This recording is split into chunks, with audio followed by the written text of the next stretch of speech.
কৃষক কৃষি তার উন্নয়ন সব নিয়ে আমাদের এই আয়োজন। বাংলার কৃষি, বাংলার কৃষি, বাংলার কৃষি। ফলবে ফসল, ভরবে গোলা, আরো বেশি বেশি। বাংলার কৃষি, বাংলার কৃষি, বাংলার কৃষি, বাংলার কৃষি, বাংলার কৃষি। কৃষি তথ্য, প্রযুক্তি, পরামর্শ এবং মাঠ ফসলের করণীয় সম্পর্কে জানাতেই আমাদের এই বাংলার কৃষি। প্রিয় কৃষক ভাইরা, বাংলাদেশ টেলিভিশনের নিয়মিত কৃষি বিষয়ক অনুষ্ঠান বাংলার কৃষি দেখার জন্য আমি আব্দুল শহীদ মিঠু আপনাদের আমন্ত্রণ এবং শুভেচ্ছা জানাচ্ছি। আমাদের আজকের বিষয় বাণিজ্যিক উপায়ে নিরাপদভাবে বাড়ি মালটা একের আবাদ।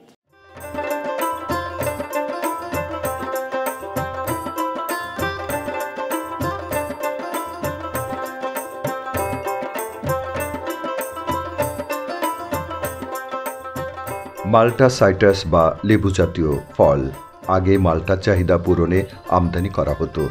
বর্তমানে দেশে চাষযোগ্য জাত উদ্ভাবিত হয় মাল্টার চাষ হচ্ছে। বাড়ি মাল্টা এক সে ধরনের একটি চাষযোগ্য জাত।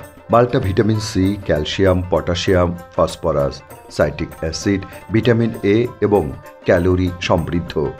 ব্রেস্ট ক্যান্সার, রক্তচাপ, ডায়াবেটিস, আলসার, সর্দি জ্বর ও কোষ্ঠকাঠিন্য নিয়ন্ত্রণে মাল্টা বেশ কার্যকর। বাড়ি মাল্টা এক বাংলাদেশ কৃষি গবেষণা ইনস্টিটিউট থেকে উদ্ভাবিত একটি নতুন জাত। গাছ খাটো, ছড়ানো ও অত্যন্ত ছোপালো, ফল গোলাকার ও মাঝারি আকৃতির। যশোর জেলাধীন অভয়নগর উপজেলার প্রেমবাগ চায়না বাজার গ্রামের কৃষক মোহাম্মদ উসমান গনি তার ৬৫% জমিতে ১১০টি বাড়ি মাল্টা একের চারা রোপণ করেন। কৃষক তার বাগানে নিরাপদ পদ্ধতিতে বাণিজ্যিকভাবে এই মালটা চাষ করছেন। জৈব সার ও ভার্মি কম্পোস্টের সাথে কিছু রাসায়নিক সার দিয়েছেন। ফল সুরক্ষার জন্য জৈব বালাইনাশক ব্যবহার করেছেন।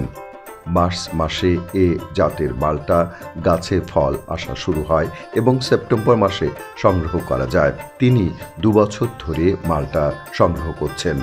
গত বছর ৪০ মণ মালটা বিক্রি করে ৬৫,০০০ টাকা পেয়েছেন। বাৎসরিক খরচ হয়েছে তার ২০,০০০ টাকা।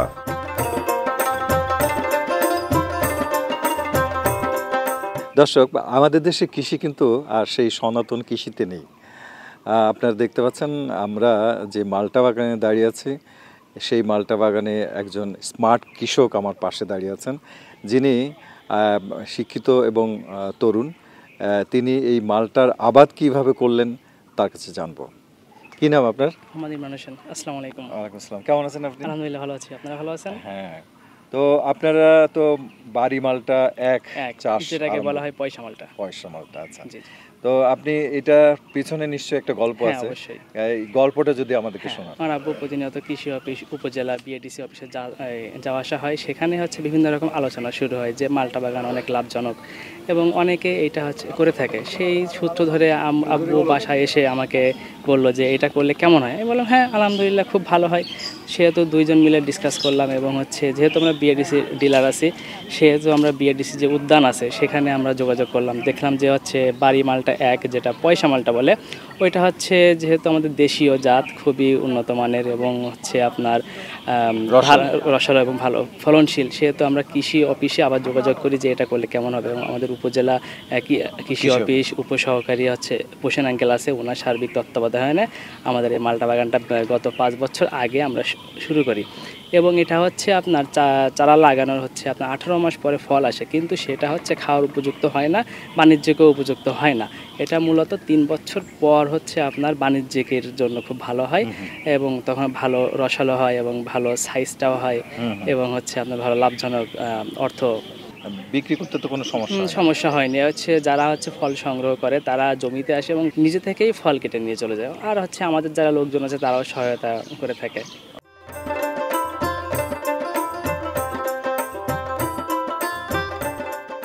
উপজেলা কৃষি অফিসারের পরামর্শে কৃষক তার বাগানে পরিচর্যা করেন। এ বাগান দেখে এলাকার অনেকেই মাল্টা বাগান সৃজনে আগ্রহী হয়ে উঠেছেন। উষ্ণ ও শুষ্ক জলবায়ু মাল্টা চাষের জন্য ভালো। সুনিষ্কাশিত উর্বর মধ্যম থেকে হালকা দোআঁশ মাটি মাল্টা চাষের জন্য উত্তম। মাল্টা লবণ ও উচ্চ তাপমাত্রা সংবেদনশীল।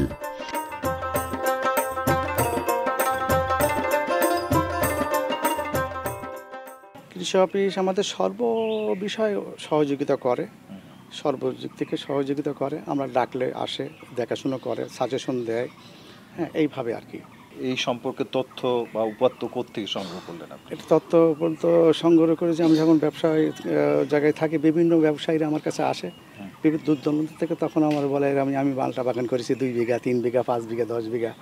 আর তখন আমার মনে একটু সাড়া জাগলো যে আমার তো জমি আছে, হ্যাঁ একটা প্লট আছে 2 বিঘা জমি, 2-2.5 বিঘা জমি। আমি করি, আমি তো ব্যবসায়ী মানুষ, আমি তো অত টল টুকরো চাষ করতে পারবো না, তো মাল্টা বাগানই করি, শৌখিন মানুষ, বুঝছেন, সেই হিসেবে বাগান করা। আর সেই বাগান করার ইচ্ছা পোষণ করার পরে তারপরে আর এখন কোথার থেকে কলপ সংগ্রহ করব, তখন আর কি আমি আবার বিএডিসি সরকারি ডিলার, বিএডিসিতে খবর নিলাম, নিলে বললো বিএডিসি বাড়ি মালটা বিএডিসি উদ্যান থেকে, ওখান থেকে সংগ্রহ করতে পারবেন, ভালো মালটা পাবেন। বাড়ি মালটা, পয়সা মালটা ধরে বলে, পয়সা মালটা। আপনাদের এই মাটিতে এই মালটা চাষ করার ক্ষেত্রে কি কি প্রতিবন্ধকতা আপনার কাছে মনে হচ্ছে? এই মাটিতে সমস্যা আছে, ওই যে পাতাগুলো সাদা সাদা হয়ে যায়, এই সমস্যাটা আছে। এটা আমরা পরামর্শ করে দেখি যে কপারের সমস্যা, সালফারের সমস্যা, এগুলো শুনি, কিন্তু আসলে দিই, কিন্তু সারে আবার হয়। এই মাটিটা পরীক্ষা করতে পারলে আরো বেশি ভালো হয়। মাটি পরীক্ষার দরকার। মাটিটা পরীক্ষা করতে পারলে আমরা একটা শিওর হব যে হ্যাঁ এইটার এই অভাব আছে, সেটা দিলে আমাদের জন্য সুফল পাবো।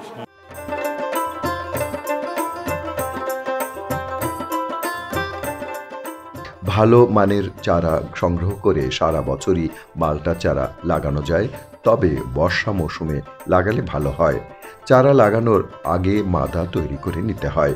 প্রতি মাদায় 15 কেজি পচা গোবর, 5 কেজি কাঠের ছাই, টিএসপি 250 গ্রাম, এমওপি 250 গ্রাম, বরিক অ্যাসিড 5 গ্রাম এবং চুন দিতে হবে 500 গ্রাম। সার মাটির সাথে মিশিয়ে গর্ত ভরে দেওয়ার 15 থেকে 20 দিন পর চারা লাগাতে হয়।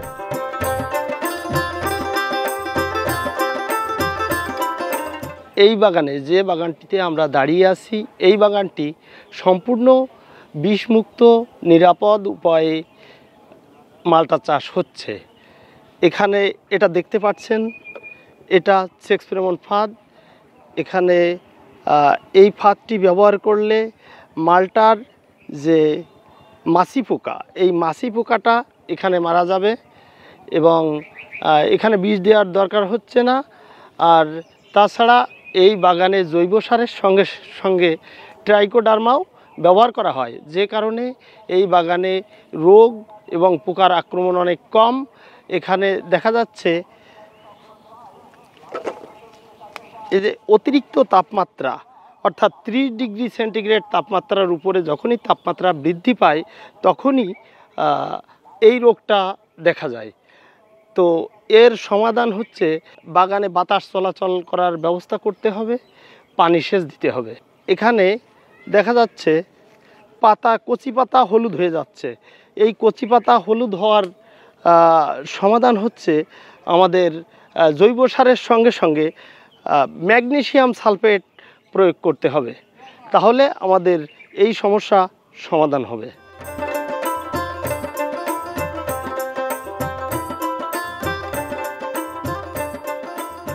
বছরে 3 বার গাছের গোড়ায় সার দিতে হয়।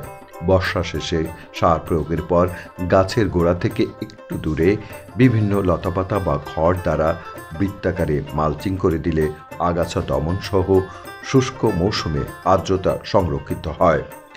বর্ষার শুরুতে ও বর্ষার পরে সম্পূর্ণ বাগানে হালকা চাষ দিয়ে আগাছা পরিষ্কার করলে ভালো ফল পাওয়া যায়। ভালো ফলনের জন্য খরার সময় বা শুষ্ক মৌসুমে নিয়মিত সেচ দেওয়া একান্ত প্রয়োজন। বর্ষার সময় গাছের গোড়ায় যেন পানি না জমে, সেজন্য দ্রুত পানি নিষ্কাশনের বন্দোবস্ত রাখতে হয়। গাছ লাগানোর পর ফল ধরার পূর্ব পর্যন্ত ধীরে ধীরে ডাল ছেটে গাছকে নির্দিষ্ট আকার দিতে হয়, যাতে গাছ চারিদিকে ছড়াতে পারে। কেননা পার্শ্ব ডালগুলোতে ফল বেশি ধরে। কাণ্ডের 1 মিটার উচ্চতা পর্যন্ত সব ডাল ছাঁটাই করতে হয়। ডাল ছাঁটাইয়ের পর ডালের কাটা অংশে বদ্ধ পেস্টের প্রলেপ দিতে হয়। পানি তেউর বা সাকার উৎপন্ন হওয়ার পরপরই কেটে ফেলতে হয়। মরা, শুষ্ক ও পোকামাকড় আক্রান্ত ডালপালা কেটে পরিষ্কার করতে হয়। প্রতি পুষ্পমঞ্জুরিতে সুস্থ ও সতেজ 2টি ফল রেখে বাকিগুলো ছোট থাকা অবস্থায় ছাঁটাই করা দরকার। প্রথম বছর গাছে ফল না রেখে পর্যায়ক্রমে পরবর্তী বছরগুলোতে অবস্থা বিবেচনা করে ফল রাখতে হয়। ফল পরিপক্কতার আগে ব্যাগিং করলে পোকামাকড়ের আক্রমণের রোধ করা যায়। ফল সবুজ থেকে হালকা সবুজ হলে হাত বা জালিযুক্ত বাঁশের কোটার সাহায্যে সংগ্রহ করতে হয়। ফল গ্রেডিং করে পরিষ্কার কাপড় দিয়ে মুছে ঠান্ডা জায়গায় সংরক্ষণ করতে হয়। সাইলিড পোকা, পাতা সুড়ঙ্গকারী পোকা, ফল ছিদ্রকারী পোকা, খোসা পোকা, উই পোকা এবং গ্রিডিং বা ক্যাঙ্কার, আঠাঝরা ও আগামরা রোগের আক্রমণ হতে পারে। এসব উপদ্রবের বিরুদ্ধে সময়মতো ব্যবস্থা গ্রহণ করতে হয়।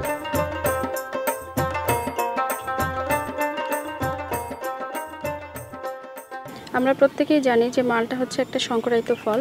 আমাদের বাতাবি লেবু এবং কমলা সংমিশ্রণেই এই মালটা ফল। এবং আমাদের অভিযোজনের দিক থেকে যদি বলি, তাহলে কমলা লেবুর চাইতে অনেক বেশি অভিযোজন সক্ষম এই মালটা। পুষ্টিগুণের দিক থেকে এখানে প্রচুর পরিমাণে ভিটামিন সি আছে। এর পাশাপাশি আছে আমাদের ক্যারোটিন, ভিটামিন B1, B2 সহ আরও বিভিন্ন মিনারেলস। আর আবাদের দিক থেকে যদি বলি, যে যারা শিক্ষিত তরুণ উদ্যোক্তা আছেন তারা কিন্তু মালটা চাষ করে খুব সহজে সফল হতে পারেন। একটি রৌদ্রোজ্জ্বল জায়গায় যদি আমরা এই মালটা চাষ করতে পারি, যেখানে আলো বাতাস খুব ভালো চলাচল করতে পারে এবং হালকা দোআঁশ মাটি আছে, জমি জলাবদ্ধতা হবে না, এরকম জায়গায় আমরা যদি মালটা চাষ করি তাহলে মালটার ফলনটা ভালো হয়। আর চাষাবাদে যদি আমি উচ্চ ফলন পেতে চাই, তাহলে সেক্ষেত্রে আমি বলবো যে যখন মালটা চাষ করা হবে, প্রতিটি গর্তে আমাদের প্রথমেই ডলচুন, এটা প্রয়োগটা নিশ্চিত করতে হবে, 250 গ্রাম ডলচুন।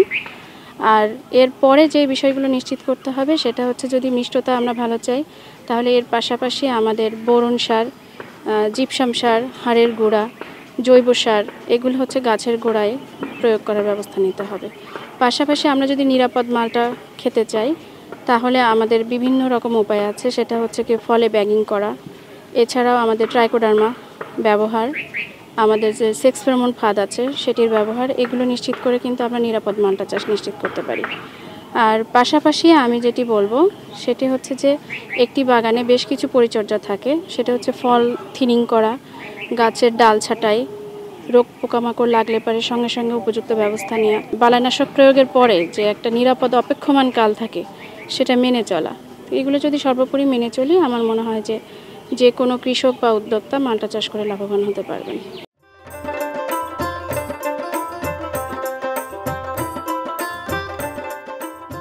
ফসল হিসেবে নতুন বিধায় মাল্টা চাষে মানুষের যথেষ্ট আগ্রহ জন্মেছে।